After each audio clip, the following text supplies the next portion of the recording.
David Hawkins, The Body as a Detector of Truth.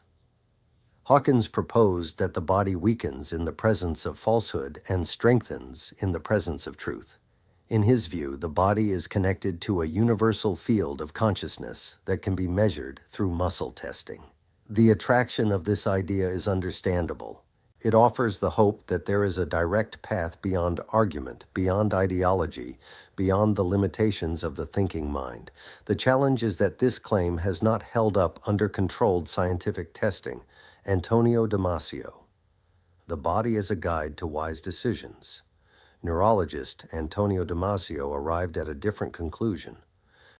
His research suggests that our bodies constantly generate what he calls somatic markers, feelings associated with past experience that guide our decisions before conscious thought catches up. When you say, "Something just doesn't feel right," your body may be integrating thousands of subtle cues you've encountered before. The body isn't detecting objective truth.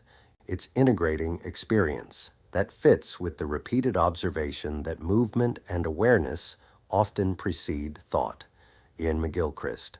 The body keeps us connected to reality. McGilchrist argues that the left hemisphere tends to reduce reality into concepts and categories, while the right hemisphere remains connected to the living, embodied whole. For him, the body is not a truth detector, but a means of remaining in relationship with reality before we divide it into labels. This echoes the phrase, "sensation before the story begins." The body becomes an anchor to reality rather than a judge of truth. Zen. Don't mistake certainty for awakening. Zen goes one step further. A Zen teacher might ask, who is it that wants certainty? Zen repeatedly points us away from fixed conclusions. Rather than asking, is this true? Zen often asks, what is your direct experience right now? The invitation is to experience fully without immediately turning experience into belief. General semantics, beware the map. Alfred Korzybski's famous statement, "The map is not the territory," is a powerful antidote to certainty. Whether the map comes from words, political ideology, religion, science, or even a muscle test, it remains a map. Reality is always richer. The body provides immediate experience. Awareness notices that experience. The mind constructs a temporary map. Wisdom comes from holding that map lightly, always ready to revise it as new experience unfolds. That doesn't diminish intuition. It honors it while recognizing its limits. Many people ask how we know what is true.